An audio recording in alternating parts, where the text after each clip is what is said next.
Bite my tongue? Never. See, what they don't know is they're tuning in to DBYT podcast, and I'm just discovering the world around me. Kaisha, I love you. I feel like God is telling you to keep going. You quit on yourself, you really down bad. Tune in Wednesdays at 7 o'clock Eastern Time. Welcome all to another episode of DBYT. I'm your host, Taisha, and today we have Clarence here with us to discuss trauma. So from the last time that we spoke, you have anything new that's happening in your life? For the most part, it don't be too much going on. I have actually joined in on business with my friend Brittany in a rental business. Right now we have OSS, so One Stop Shop Rentals. So it's like a Revo spin right now. So we're trying to work on that, and also just really trying to get back into the things I need to do to get right. So yeah. What do you need to do to get right? What's going on? You good? Yeah, like, you know, when you just really being distracted and distracting yourself. Okay. I feel that. Just to get back to where you need to be. Well, congratulations on the rental things, and I hope everything goes well for you. You know, pretty bright, Thank you. I'm pretty sure you can handle it all. To kick everything off, I just want to let the new people know why we tackle some of the topics that we do on the show real quick. And this is a space where people can, you know, laugh and joke, have a good time, but it's also like a healing outlet for many people. So the goal is to have these, you know, uncomfortable yet necessary conversations so that we can build a community that can help one another, you know, because I believe in like the village, and together we can grow and develop into the people that we're meant to be. So I just wanted to get that out there for the people who are, you know, new to listening and probably don't understand the style of our show right now. But we're going to kick it off with, what is trauma? So Clarence, how would you define trauma? I would define trauma as a situation, an occurrence, and or when I say situation and event, you know, separate those. But that would affects the way that you communicate, physically act, you know, with the outside world. Definitely. I do want to dive into that a little bit. When I think about trauma, I think about like the traumatic part of the experience. Cause like some people, I think everybody, like obviously everybody go through experiences, but it's those special traumatic experiences that make like a difference, because it's on an extreme scale where it's impacting like you physically or mentally, like maybe death or like car accidents or sexual assault, or even something as I'm not going to say simple, but something more common like bullying from like a young age. So people can grow up and like have different mindsets, like you were speaking on, just off the fact of bullying or something like that. So like, how many types of trauma can you name? It's like, I mean, physical, emotional, sexual. There's also psychological. I feel like I'm missing some words that I'm just not putting together, but it's some more. Might be some more. Hey, and that's okay, because I did a little research before this, because, you know, I want to let people know, like, because, you know, some people discredit others' experiences, and it doesn't have to be extreme to somebody else for it to be traumatic to you. So I did want to kind of go over some that I found. Like, they have different names, so they might be similar to the ones that you mentioned, but I think they've like more of a umbrella term. So I found acute trauma, which is a result from exposure to a single overwhelming event, like a car accident, natural disaster, things of that nature. A repetitive trauma is things that keeps happening to you, which is like, it's not funny. Why am I laughing? I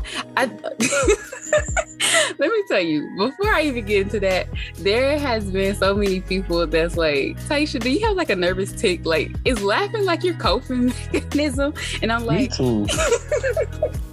Me too. I don't even know. Like I've been finding myself doing it so much lately, and I'm just like, dang, do I laugh when I'm uncomfortable? Like, so guys, this is a serious topic. I just want to let y'all know. It's just I get nervous sometimes, so bear with me. But yeah, something that can happen chronically can be a repetitive trauma, like receiving medicines for like an illness that could mess with you psychologically. Complex trauma is results from multiple chronic and prolonged overwhelming traumas, like, oh my gosh, like family violence, like if you live in a domestic home, like going back to that every day.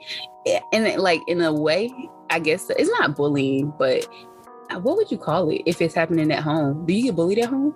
I mean, I know what you mean, because if you have siblings, you're gonna get tossed around a little bit.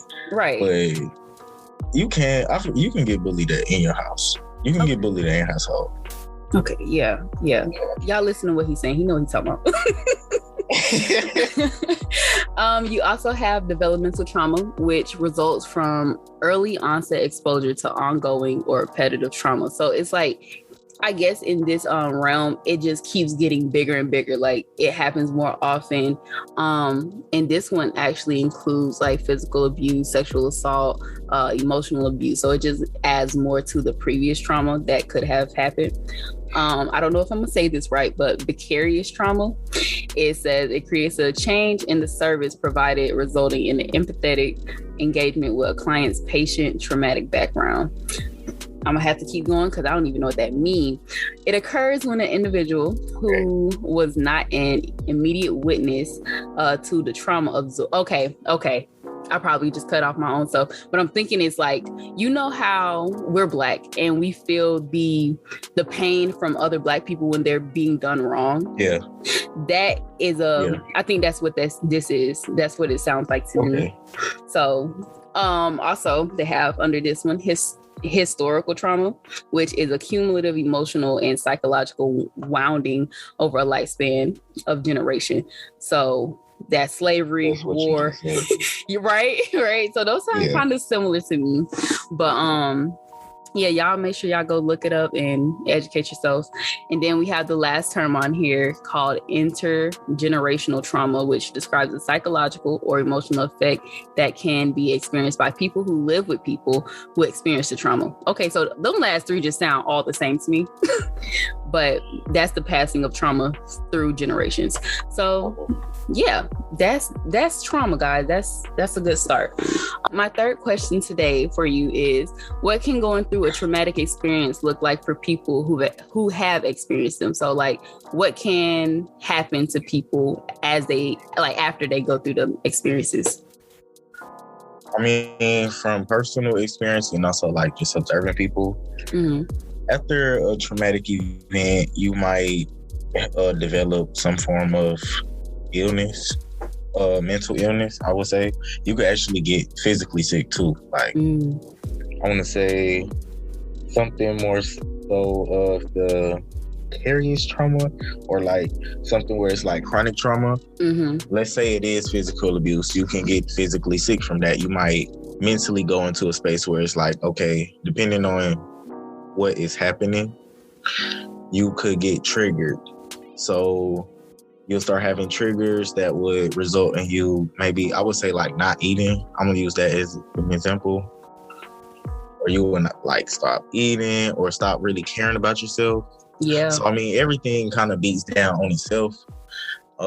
Something else, I mean, you could kind of notice a change in body language too. Like, I notice it slightly in myself sometimes. I might be walking, just might not be the best days, and I'll kind of look more so at the ground, like head positioning while you just moving, sitting down. Comfortability as well would change depending on the situation or the trauma that it is. But those are some few examples off the top of my head that I can think of. And you know I'm coming with you. I'm coming there with you. So I also had some examples for this question, which was an inability to sleep, developing aggressive behavior, a lack of trust, irritability, and avoidance. And personally, out of those, I have been through a few things myself, but I had, like, for a while in my life, I had got aggressive, I would be irritable, and I'd be avoidant. Like, I would try to, I don't like confrontation really. So if at all costs to keep me sane, I try to not remind myself of what happened to me, because it just makes me feel like a victim. And I hate feeling like that. You know what I mean? So it's like, cause like throughout my life, I was seeing, or at least I felt like I was seeing that self-image, right? Yeah. I felt like others saw me as a strong individual. And for me, I would say, like, if I came out into the world and all of a sudden I changed, I felt like I'd be letting people down. And it sounds funny out loud, because it's like, dang, like I care about how other people, like, real life, like I don't want people to worry about me. So like, even if things happen to me, like 9 times out of 10, I don't even, either I delay when I tell people or I don't tell them at all. But you know, for things like this is important. So I feel like I can open up a little bit more to help others. But yeah. It's so interesting that you said that, though. And you know, I know we're talking about trauma, but it's interesting that you said that, because I was just talking to somebody about that today, just about how we perceive everybody else's, like, perception of us to create our own, which is actually a thing. But I mean, in my brain, it is a way where you can get the self-image from yourself, but you also truly do. We truly do get an image from other people. So also, even with traumas and the things, after effects of it, that could also be why we're seeing that same thing, you know, kind of done to us, and that emotion that it makes us feel. And it's like, do you feel like this? I'm trying to show you how I feel. So that could also, you know, be a reason why too. Exactly. It's always funny when I speak to you, because it's like the energies in the world always prep you for when we speak. Okay, because when you said it, I was like, bro, I just got to be talking about it. That is crazy. The energy always messing with us. Like, seriously, I ain't even gonna cap. But yeah, man, it's like recently I had went to I guess you could call it an event, and they were breaking down the differences between self-image and self-esteem. And because like a lot of people will believe like self-image is how you see yourself, but in actuality it's not. It's how you think people perceive you, while self-esteem is actually how you see yourself and how you feel about yourself. So yeah, that's the difference, guys. If you don't believe us, you can always Google it. Ooh, okay. So do you believe that trauma can affect you in more than one area of your life at a time? Like simultaneously at one time? Yeah. Yes. Okay, and why do you say that? There is one traumatic event that I have been through, and I also would recognize it as a developmental trauma and a chronic. Okay. Yeah, my fault. I'm just reading because I actually was taking some notes. Aw, I love that. A developmental and an acute trauma. Okay, so the acute trauma is weird because it triggered so many other ones, and that's why I want to also say chronic, because it was a stressful event, but it was another stressful event I was a part of. So it kind of just literally one event burst into like a lot of the rest of them, just based off, the things that was happening and what was going on. So I developed real bad anxiety. I was having real bad panic attacks. I had to get on some medication. I ain't like that medication.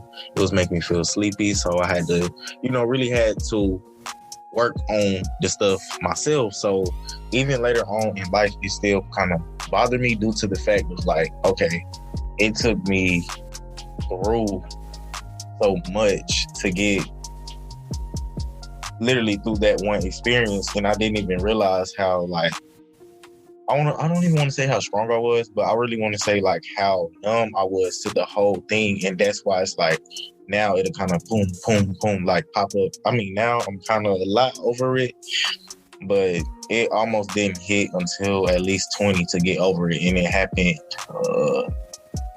and I really want to say like 18. Yeah, 17 maybe, like in high school. So, you know, so I want to say, yeah. just the like, okay, so as many people, like I have been through things too, and I'm gonna bring it up now. I was gonna bring it up later, but Okay. I am a reliver. I don't know if that's even a word, but I relive events when things are like you said, like triggers or like a domino effect type thing. And I didn't even notice it either until this past semester. I was around this person, and every time they tried to get like close to me, it triggered.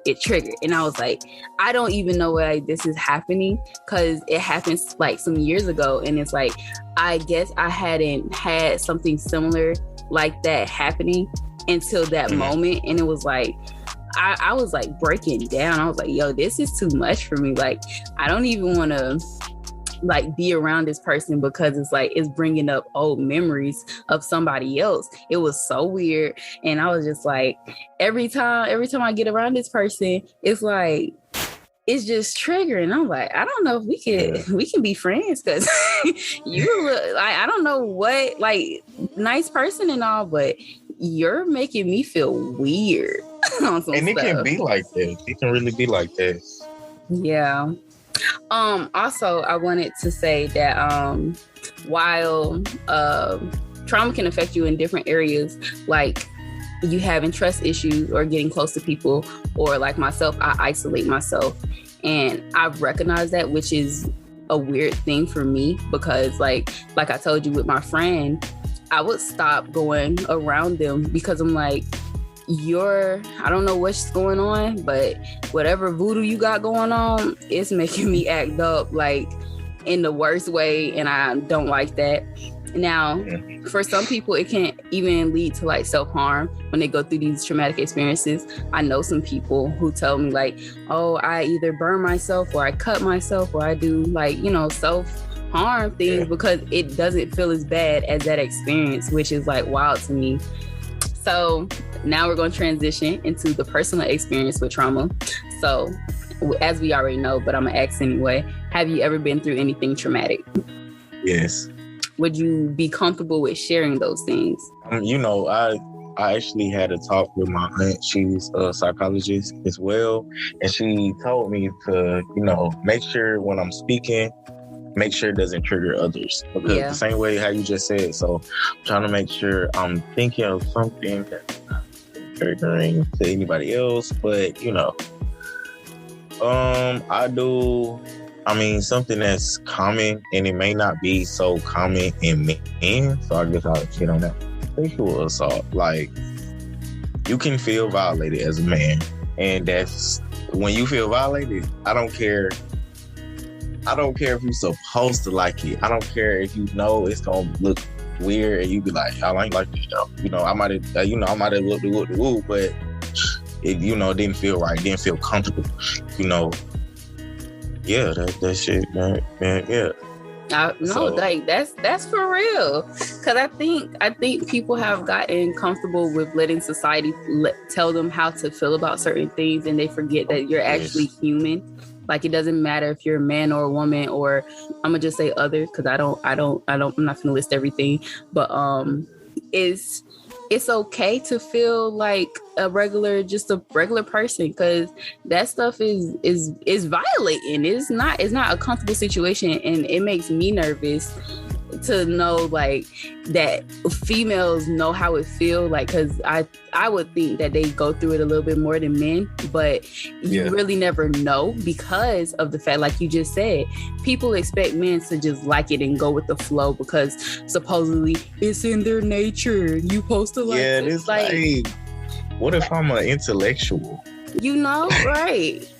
Like, it's honestly dumb to me that people believe that men have to be like predators, or not even predators, maybe that's the wrong word, but like seekers of women all the time and want that sexual attention all the time. Like, sweetheart, that's probably not normal. Like, chill. Are you know, do you got the Jezebel spirit in you? You're out. Exactly. For real. And then the thing about it is, for the women who do like okay, here's an example that it's been lingering in my mind, because it's like, when a man wants to have sex with a woman and the woman says no, she expects that man to respect her decision. But if roles were reversed and she wants to have sex with him and he says no, she feels either rejected or something, but still tries to pursue it. And it's weird to me. Like, if you want him to respect you, you got to respect him as well. And it's, I mean, you know, it's special cases, because some people are weird, and I, you know where it be told no from the female's perspective. But from somebody like me, you know, that don't always excite me, because I feel like, especially when the emotions aren't there, or, you know, sometimes it just sometimes it just ain't there. So I might kind of zone out to the point where it's like, okay, it's like you know, you getting what you want, because I'm not even here no more. We done turned into a whole new, you know, I gave you what you wanted. Mm-hmm. This is what you wanted anyways, right? Because we can't sit down and have a conversation, right? So since you wanted to, you know, this little in and out, you get that, and then bye. But don't, you know, you can't feel a certain type of way when I'm starting to, you know, dislike your actions, or, you know, you might touch me and I might, you know, kind of, like, what's going on? Like, now you wondering why I'm being triggered by little things when before that wasn't it, because, you know, I'm trying to get to know who you are, and you showing me something that's like, okay, you can find that anywhere, but I'm trying to, you know. Yeah. I don't know. Now, speaking from that same perspective, I'm gonna spin it a little bit. I heard you say basically that when they initiate that they want sex or so have you, I believe that they have been through some situations that's what that was expected. So they developed a trend in their mind, like, for him to like me, I have to have sex with him. And I think that's common, because there was a time in my life where I was like, that's what I felt like people just wanted from me.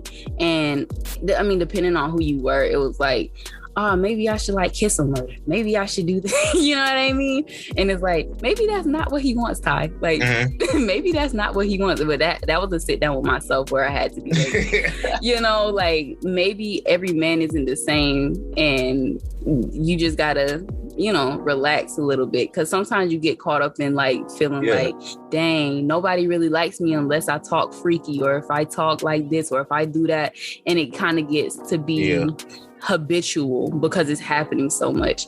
So it's I don't know, it's like you just want people to like you, and it's like that's what I always say this, it seems like social media very much influences what we do or what we say or how we speak to each other. So it's like, oh, if I do this, they guarantee gonna like me, and that's not true, guys.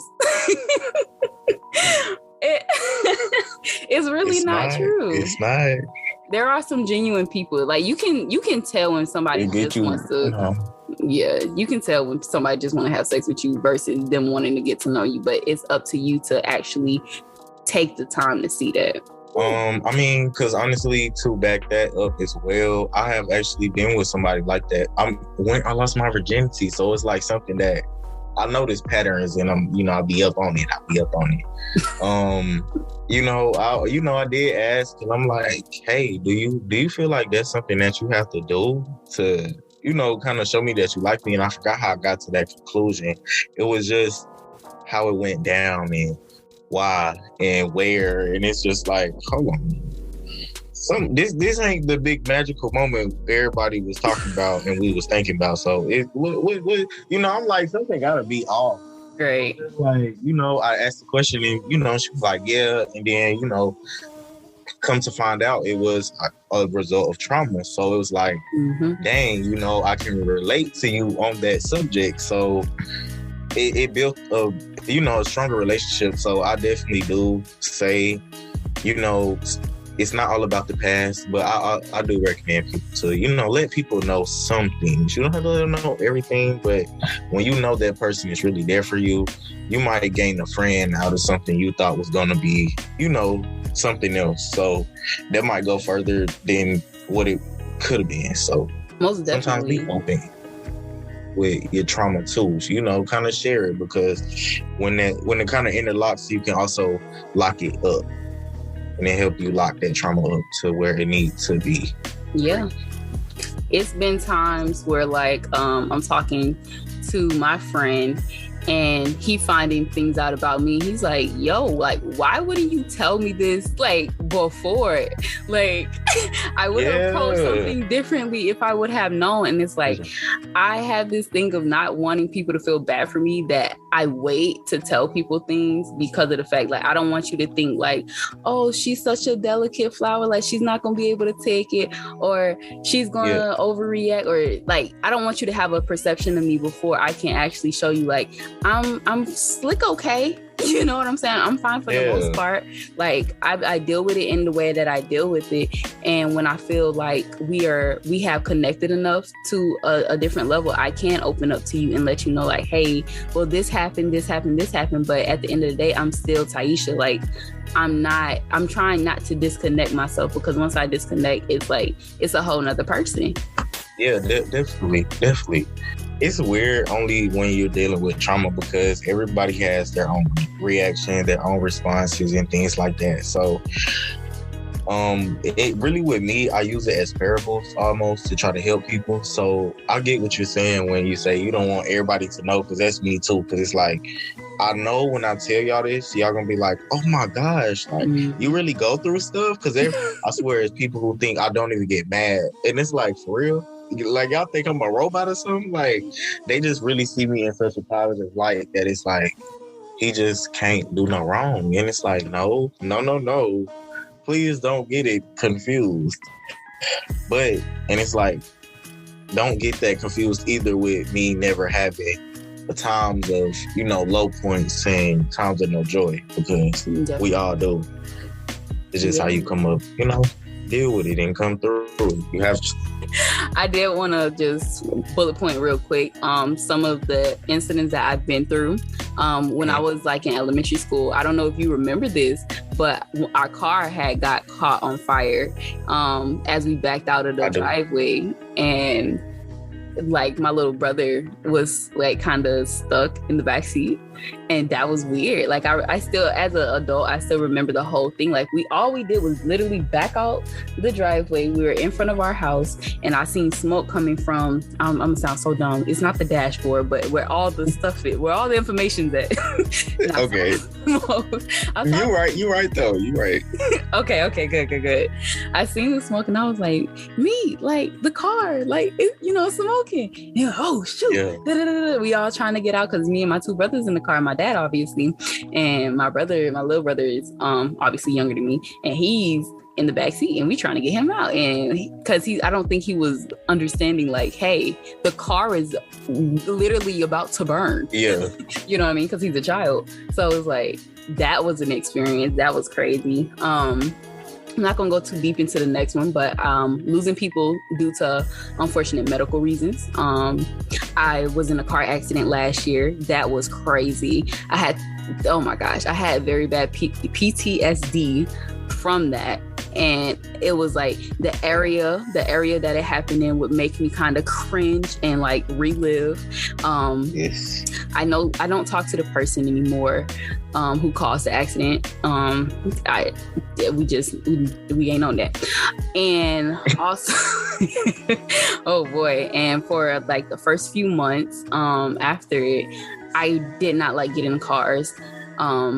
I wouldn't ride with people a lot unless I absolutely had to, because it was like, I don't want that to happen to me again, because I hate not being in control as is. Like, not on no control freak type thing, but I hate not being able to control the situation, because I feel like I would have done it differently.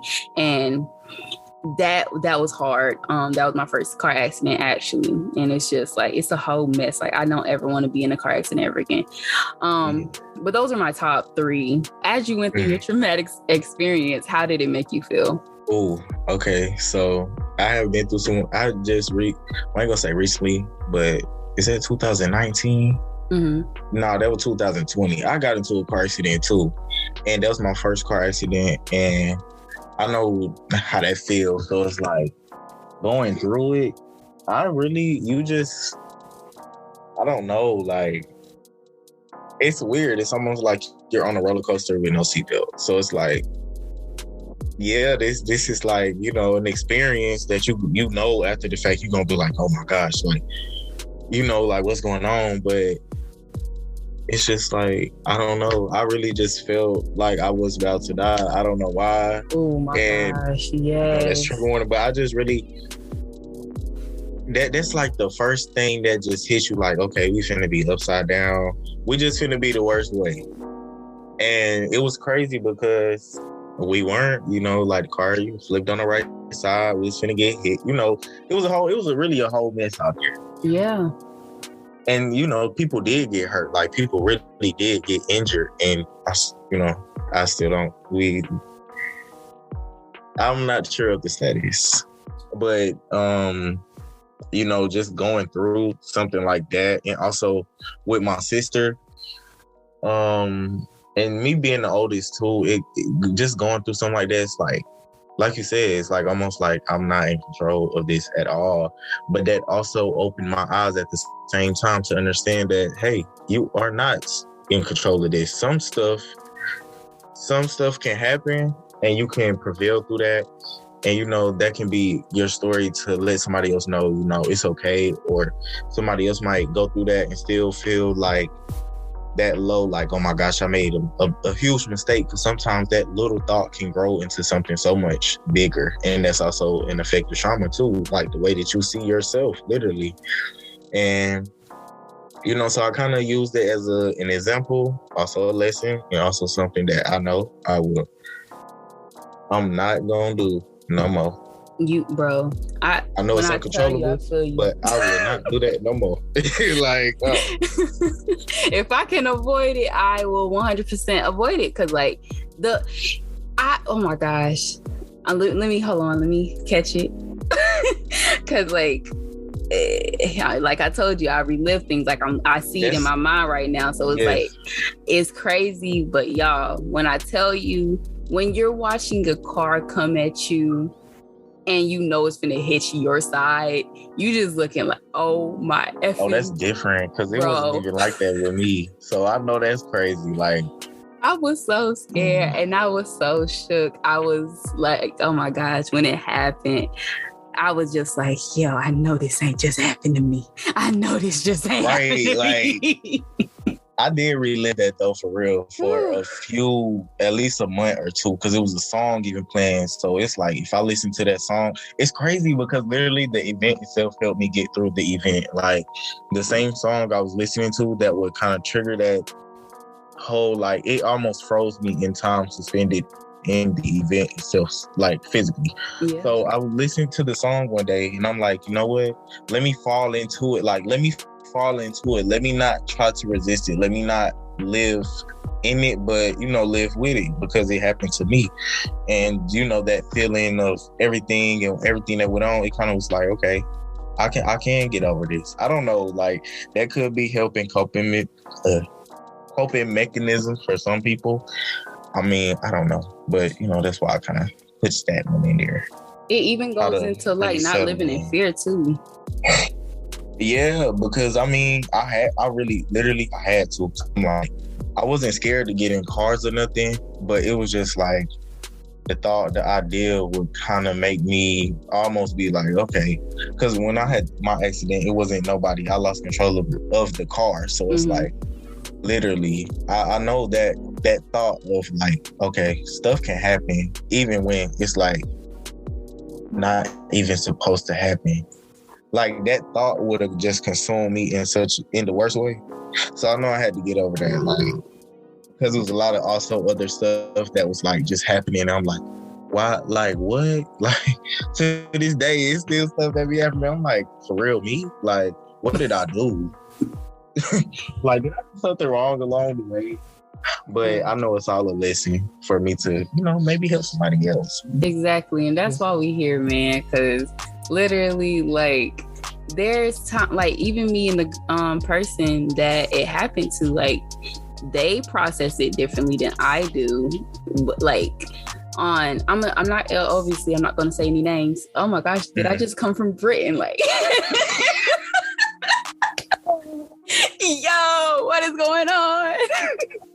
But that person, like, after it happened, they didn't even want to talk about it. And that's all I wanted to do, because I hate things consuming me. I hate it being in my head. And I feel like the more I can, speak on it and relieve myself, that's how I feel like I can, like, yo, what happened? Like, X, Y, and Z, do you understand what happened? Do you know what happened? They're like, no. And I'm like, yo, I can tell you what happened if you need that, because I remember everything. So it's like, it's not that I want to make you feel bad, but I want to make sure you understand that what you was doing wasn't it, baby. It wasn't it. Yeah, especially in the situation.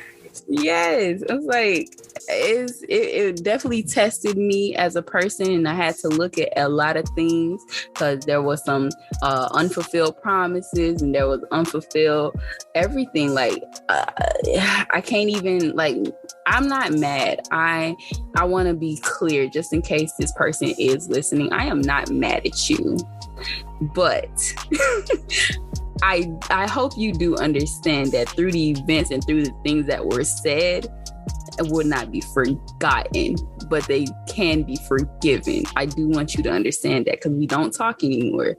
So I just want to put that out there, because I don't know who listens, but I know people. Of course. So, also, for the events that I didn't speak on, those events also made me feel disconnected.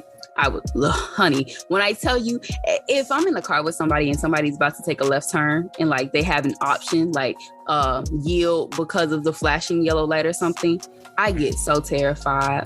I get terrified when people got all greens and you have the ability to turn left. I can't. It does something to me that my body kind of like trembles and kind of shuts down, or it starts playing from that night, and I'm just like, it hurts. Like, at one point in time, every time I would go to sleep, I'm dreaming about it, and then I wake up crying, and it's just like, I was a mess. I was a hot mess. But yeah, this is definitely it. This is the laughing. That's my coping. Yeah. Yeah. Ain't nothing funny about this. I was just gonna say, because like, hey, this is literally not funny at all, but it's like, you know what? We gonna laugh through pain. You feel me? Laugh to keep from crying. That's probably, bro. That's it. Yeah. Why do you think some people handle the same traumatic experience differently? Like I say, I give everybody a new look every day. Like, I feel like when we wake up, of course we are ourselves, but we're not the same person we were tomorrow if we learned something new yesterday. Mm-hmm. Did that make sense? Yeah, it honestly does. This is so weird. Okay. I'll talk about this later, but I just had got a little click of one of my dreams, and I had a dream last night of what in the neighborhood, and it just boom. I don't know why, but okay. So I feel as if some people handle the same situation differently, only for real, due to the fact of us not being the same as we were yesterday, or literally the same situation can happen, but it's not exactly the same. So it's like, okay, I might take a different approach at it this way, this time. And I hope, that you're not just going through things and laying down, still trying to fight. I know sometimes it get tough and, reoccurring trauma, but that's a trauma that you really have to, you got to fight it as hard as it's fighting you. So you're going to, approach it differently. You're going to look at stuff differently. You're going to be more welcoming to help if you need it and stuff like that. So, I feel like that's why they deal with it differently. I think that you answered that fabulously. Like, it all boils down to experience and what other people have been through, because like you say, reoccurring traumas versus a one-time trauma, that could be even the slightest difference, or the ability to handle stress, or the amount of support that you received before, during, or after that event. It's literally experience. And I love how you answered that question. Thank you. No problem. Have you ever been able to see that someone around you has been through a traumatic incident? I don't know. I'm not gonna just be bragging on myself, but I feel like I'm really good at communicating. Now, sometimes the way I communicate is like, but it's a because it's almost like a universal, like, understanding thing that I feel like I be putting down sometimes, because you'll get around me, or even, just the vibe sometimes. It's like, I want to set anybody and everybody who sit in front of me, around me, like, I want you to be comfortable, because I want to be comfortable. So I feel like just that energy, just that vibe, it's gonna make it to where it's like, okay, I'm comfortable with you, so I'm gonna start noticing stuff about you, because when you're comfortable with people, you just start just doing stuff. So, I might notice, somebody watch something on their phone. Like, even if I don't know them, I can just kind of pick up on it to the point where it's like, that's kind of weird. But, it takes 3 times. I'm going to say that. It takes 3 times for me to actually kind of notice something that's triggering, or something that's kind of trauma-like. Because at first, you don't really know. So people play. So, you got to really figure it out. But for the most part, I kind of can tell, because it's very obvious. Like, physically, some people don't respond physically. They kind of get suspended in time, or, days off, or, kind of you shot off for a little bit. So I kind of be peeping a lot of stuff. People don't think they put down, but I pick it up. Okay, I remember that song. It was like, break it down, pick it up. It's all in the memory. But I do want to piggyback off of you and talk about. I have a friend, and they don't think that anything is wrong with them. But I'm like, after knowing you for this extended amount of time, something is triggering you, or like, not even triggering you. It's like you feel something, but I don't think they want to admit it. Like, and I'm the type of friend that's like, I will help you through it as best as I can, like, as long as you want me to. Like, if you need somebody there for you, I'm your girl. Like, I'm good with that. Like, yes, I go through my own things, but I'm also a healing spirit. And I truly believe that, because I feel like when people come into my life, it literally, like, I can help them, because I can tell that we've grown closer. And crazily enough, we have grown closer through our experiences. Like, we both have, like, parental differences in our lives. So we bond through that. And, like, the way that I interact with people sometimes, like, aside from my podcast, is like, I joke a lot, or like, we have jokes and we can do that type of thing, like, not be offended easily by it. So we bond in a different way, where some people will probably either be overly sensitive or like offended by it. We actually are like, we can joke about our traumatic experiences, because we know how it makes us feel, and like we seek comfort in each other, even if we don't like to admit it. He gonna listen to this and be like, yo, what are you doing? But yeah, I just wanted to speak on that, because I mean, just like you, I am intuitive as well, and I think it's a gift to be able to help people and see that, recognizing and all that good stuff. So my 5th question and final question for this section, before we move on to the next, is, have you ever forgotten about a traumatic experience that you had gone through? I think this is I definitely feel like we can put this down as a response, and I'm going to say yes, because I have a very extensive memory. And I started to notice it now that I'm getting older, and just like the things that, will pop up, or just the things that are there. And it's like some stuff, I know some stuff that happened. I know, but it's like, it's almost like sometimes it's not there. Like I could literally think about it, and it's like from a third person view almost. So it's like, yeah, that happened, but did that really happen to me? Or I kind of disassociate myself from that person who it happened to, because I'm no longer that person, and kind of either learned, grew, or still going through that situation. But that's still not me. It can't be, because me now, I want to let that happen to me. It's kind of, I don't know, it's weird. I feel like, I wouldn't say it's me living in denial of certain things, but I mean, in the hindsight, it kind of is, but it's not, because it's almost like me separating myself to still make sure that I don't let it stick to me too much. It's like, it's almost like the trauma part is an anchor. And if you let the anchor down, it'll hold you down, hold you in place. It'll suspend you in that time. And your mind is so powerful that all it wants to do is protect you from being hurt as best as it can. So similarly,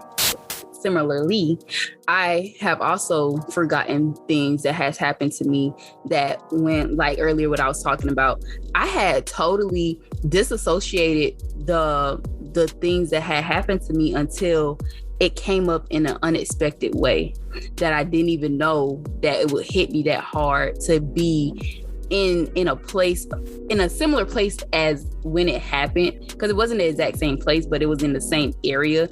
And I was like, oh God, like this cannot be it. Like, and it would happen very often because like I said, that was my friend, and I was like, I like hanging out with you, but geez, you're taking a toll on me. Like, and I know, and you know that they're not a bad person, but it's like, I can't help the way I feel when I'm with you. And right now I feel like I either feel unsafe, and I know you're not gonna hurt me, but it's like, I can't even help not feeling that way. So it was like I had to really just kind of cut you off. And if you're listening, you probably know who I'm talking about. I'm sorry, kinda, but at the same time, it's me over everything, because I can't. Hey, and I be telling people it's good to be selfish sometimes. Yeah, come to you. Happiness over everything. Janae Aiko. That too. So we just gonna leave that where that's at. So we are getting into our final topic of the night, and that is how to cope with it all. So what did you do when you were coping and processing your experiences? As I referenced before, listening to the music. And I want to kind of expound on that. Music in general is very healing. Sometimes I will actually listen to frequencies or music that would depict a certain frequency. I think it was 543 hertz. I'm not sure, but I would listen to music like that because they said that hertage kind of helps with blood flow and a lot of other stuff. So it's really healing for your body to hear that sound. In that particular instance, when I used the music to help me delve into that memory and that experience, that was more so of something that I don't know if you've seen the Billie Holiday story, but I don't know if you've seen that, but I haven't. It's a scene. That's something that I suggest everybody watch, especially people of color. Like, it's something everybody should watch, but people of color should really watch it. Like, open your eyes to, especially people in the South. Like, if you in the South and you chocolate, we looking good, you need to go watch that movie because it's gonna open your eyes to some stuff. But in that movie, she actually was using it wasn't a psychedelic drug, but it was, a drug. And it helped her. It didn't help her do nothing. But during her experience, she would literally relive something that allowed her to sing the song because it would make her relive the hurt and the pain. Because without her doing the drugs, she literally would not sing the song because it hurt her so much. But because she seen it, it kind of put the fuel and the fire behind her to sing the song. So with that being said, sometimes you can use music as therapy, especially if it's like a triggering song. You could kind of use that to kind of play the event against itself by you actually, reliving in that event and, accepting what happened and taking control of it as far as like, I'm gonna make sure that XYZ doesn't happen again. Or like I have a response that now when I get in the car, I cannot go to sleep, or I just won't go to sleep. And I'm a sleepy person. I used to go to sleep dangerously. I'm not just gonna say that, but I used to just go to sleep in the car. And now it's like that's not gonna happen no more. Up under no circumstances, I cannot go to sleep like that no more just because. And it's like I really feel like because I kind of dealt with it, because at first it was like I would just be up off fear, but now it's up because I can't fear that event, and also just going back there, reliving it, doing it again, and actually knowing and pinpointing what happened. It's like, okay, that was the problem. Cool, I can not do that no more. While I was researching, they also said that can be a response to trauma as well. Oversleeping or overindulging in activities, whether it's sleeping or eating. And the crazy thing is that it could literally be the exact opposite. You could overly or undereat, basically starving yourself, or like trying to sleep so much that you aren't in the reality of it all, or even staying awake for long extended periods of time just so you don't have to, because like I said, I would dream about my events. So it's like when you go to sleep, it's coming up, and some people try to avoid that so they don't. And it's so crazy how like your mind tries to pick and choose what's best for you just to make you feel at ease. And I too am a sleepy person. I just thought I should add that. But yeah, I could literally go to sleep anywhere. One time in high school, I fell asleep in the shower standing up, like right before school. And next thing you know, you just hear somebody banging on the door like, T, like, what are you doing? And I'm like, you know what? What am I doing? Because one thing about me, I'm gonna go to sleep. Like I can't. It's not that I can't help it, because people be saying I have a sleeping problem, and I don't. It's just I'm just always taking in a lot of stuff and all that. So sometimes I just be tired, and I just didn't get the the rest that I need. I need like really a whole week, so I'm not gonna get there realistically. So I'm gonna be tired. But it's crazy that you say that's my accident. That's all I need. Like I would, overindulge and go to sleep. Yeah. And it's crazy because I had to be up to get over it. And it's crazy because I was up one night and I'm just like, you know what? Let me listen to the song and let me close my eyes. Let me relive it again. But because it's I don't know, this is actually some type of therapy. I don't know. But that's why I did it, because I'm like, okay, I know mentally I can do this myself. Mm-hmm. Because I'm also like very self-reflective. So if I'm always in my head, I'm very sure I can go up there and handle this, because I actually, I live through the actual experience. So I know it's a reason why, it's something I can get out of that. Granted, did need some form of help, and I got that, but it definitely did help, like being up. So that's crazy that you said that. No, it's crazy that you said you relived. It's crazy that you say that, because I'm looking at my notes and I'm like, okay, the way I cope and process is that I journal a lot and I replay events. And like, I swear all my guests are me, because like literally that's why I love talking to y'all. It's like I'm talking to myself. It's a thing with me where I love to read and grow from those events, because like in the time that it's happening, I'm writing raw emotion. Like I was telling one of my old friends today, I have a poem coming out later this month. And I usually write these poems when I'm feeling either like extreme feelings. So I gotta be super upset. I gotta be super happy. Like I can't be regular. And that's why sometimes if I don't write it all in that one sitting, it's usually stuck in my drafts until I can feel that same feeling again. Because I love to give emotion to my people when they read it. Because I know people read. I know they are. I know they're listening. So it's like I want to give y'all like the best of me when I can, because I want you to feel what I'm feeling, because that's how I express myself.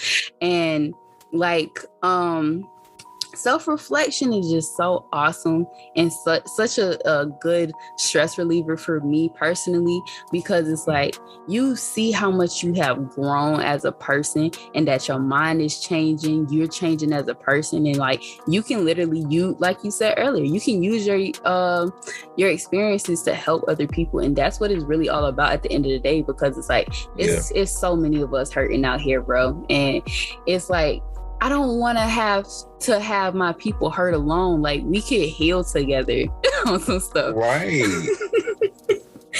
I love this, man. I really do. To my second question for this section is, how long did it take for you to feel normal again?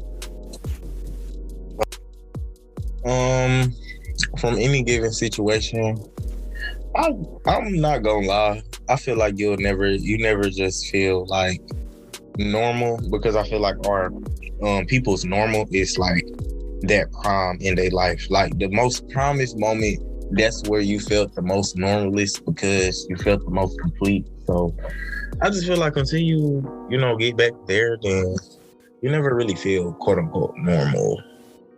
Before you got to that point, did you think that you would ever get to the secure place again? Like, what was your expectation after everything had went down and you had time to self-reflect? Did you feel like you would ever get to that place, like even your pivotal point of your life? Or did you just like, hey, it is what it is, I'm gonna still continue to grow? Or how did you take that? I like that you said that, because it actually just gave me another point of view on it and how I kind of just messed up what I said. Because you don't want to go back to that place. You want to feel that place again. Because once you feel that feeling of like wholeness, it's a feeling. So it's not necessarily a place you want to go back to. So it's a feeling. So yes, I did feel like because literally that a piece, like kind of a piece of it will seek with you for days. Once you get to that, okay, I realize, XYZ, I understand what I have to do now. Yeah. So that definitely does stick with you, but I'm not, it could go away, it could stay, but normal, I don't know. I always feel weird. So honestly, I can't, I'm the wrong person to ask, do you feel normal?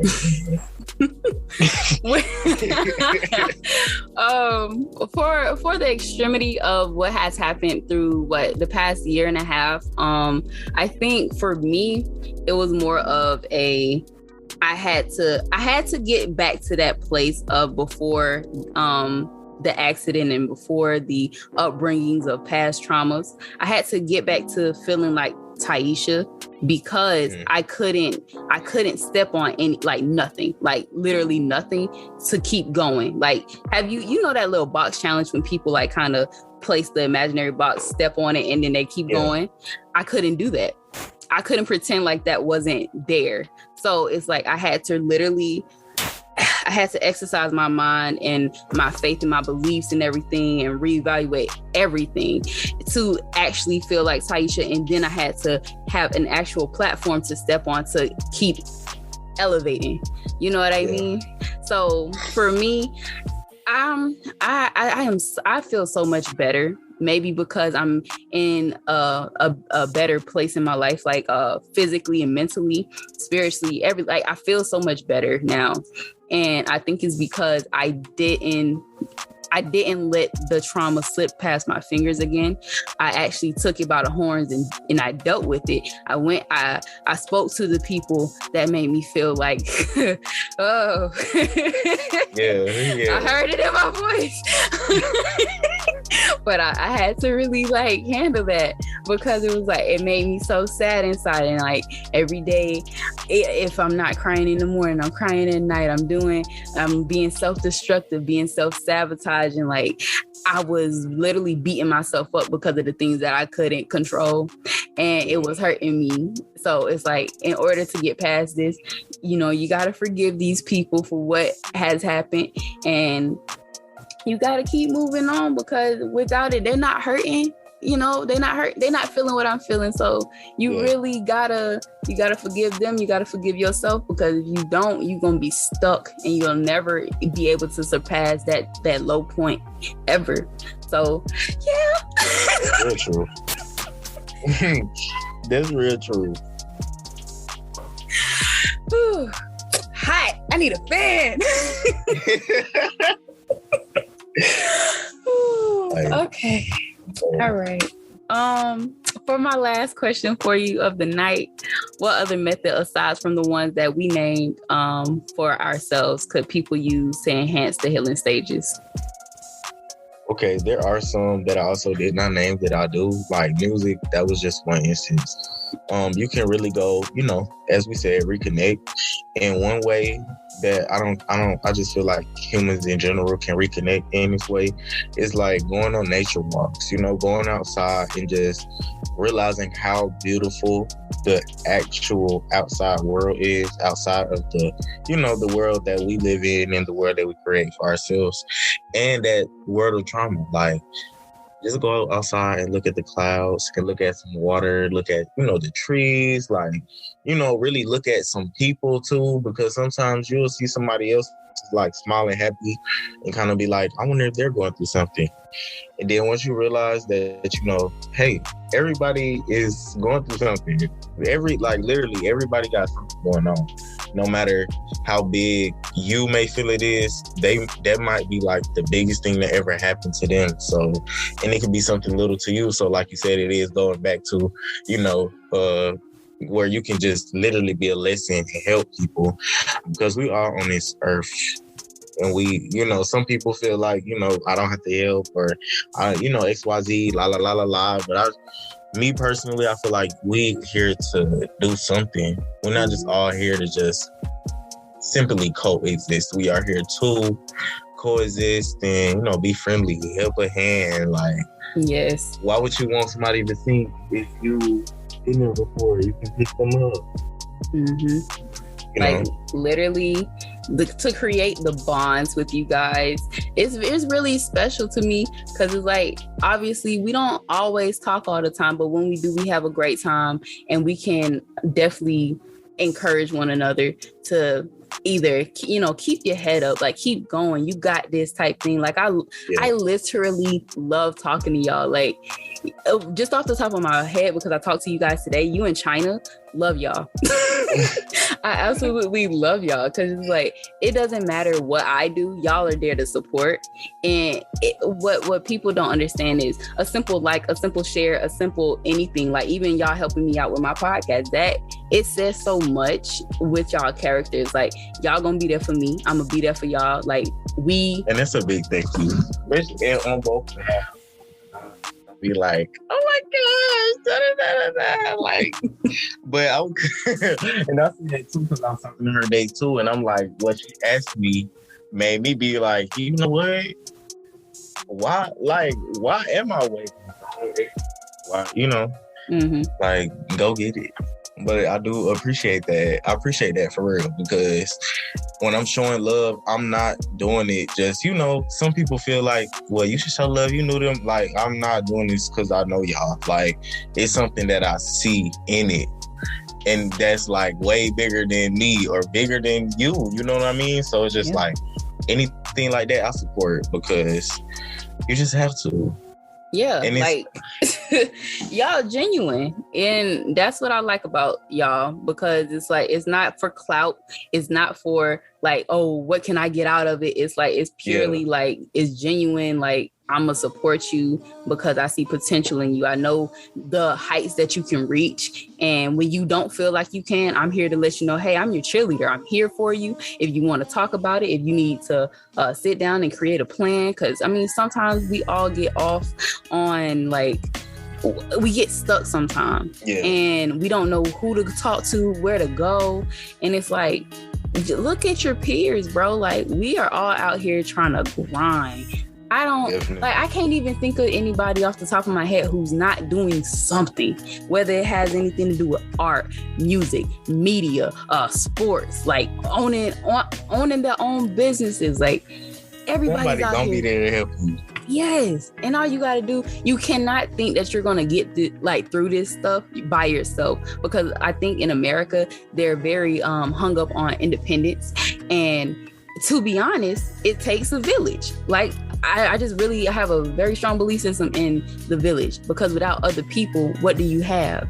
If you don't have people to listen to you or to support your art or whatever you have going on, you're not gonna go anywhere for real, because now your only audience is yourself, and you're sitting up there looking confused because you don't want to help nobody else, you don't want to support nobody else. And I don't understand that for the people who think they're gonna get abundance back when they never put anything out there to begin with. Yeah, just I like that right there. You know, sometimes I be speaking on the microphone, you know. Oh man. But let me go ahead and wrap it up so I can get you on out of here. Some more healing mechanisms. Lean on the people that love you. Lean on the people that support you. They will always like they will literally be there for you. You don't have to worry about that. So if you feeling lonely, just remember that people are there for you. For the people who are like me and have yet to face the root of the issue, go at it face first, full force, all that. Because if you just playing around with the branches, cutting off branches, just know that stuff is going to grow back. Just because you cut it short does not mean the branches won't grow back. You have to go to the root, bro. I mean, you just have to.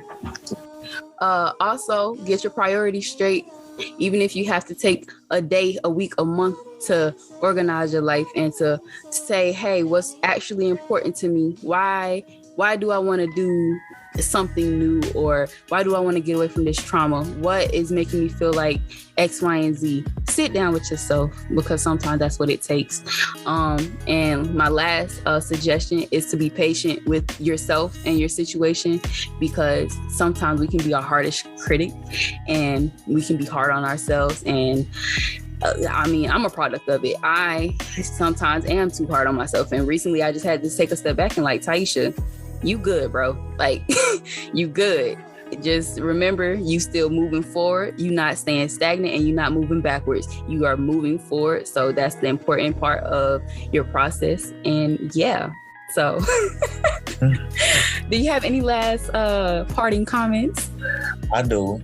And I would use it. I met this woman, she had like 2 children, and we were in Food Depot, me and my mom, before we go to work. She had a cart full of pineapples. I'm like, I wonder what she do. Like, so my mom, we come outside. She asked her, like, what do? You make juice? So she was like, yes, she make juice. And she, went furthermore into explaining why. And another tip, start a business. Also, you can get out of your trauma by starting a business, by helping other people get through the same trauma that you've been through. But, she just telling us why, and she started, and, she told me she has 2 kids. Her kid actually has, some problems, health problems, but she kept him, it's called Jigajoo. And it was really good because just meeting her, she also told me that she was a life coach, and that's something that I aspire to do. So it was like meeting her, literally talking to her, I got chills on me. And it was crazy because she was like, I'm getting chills talking. And it's like, just me knowing that we interconnected on that level of, I went through but my went through is the same reason why I hustle. It's the same reason why I'm still waking up in the morning trying to brighten somebody else's day, because I've been through that. That can also help. Like, so that kind of ties in every method within itself by just literally kind of talking to a stranger that you might, you just never know. Like, you just never know. But yeah. That is amazing. It's crazy what can happen through power of association and like just reaching out to people, even if they are strangers, because it's like you never know who could like inspire you to do more or to keep going, and it's very powerful. But yeah, that's all I wanted to say on that, because it's weird, because we like, how do you even meet these people? It's just like so random. It's like the energies really just like push you together to like, hey, this is such and such, this is such and such. Oh, hi, nice to meet you. Oh, you're in this too? Me too. It's weird, but and be like, God is telling you to keep going. Yes, exactly. But as always, I want to thank you for coming out to speak with me about trauma tonight. Whew. It was a very much needed conversation. Like, I feel good. I feel kind of weird, but I hope that this talk helps more people than it, harms. I don't think it will harm anybody, but you never know what it can trigger, as we spoke on before. Yeah. But yeah, guys, that was Clarence, and I'm Taisha, and we are out.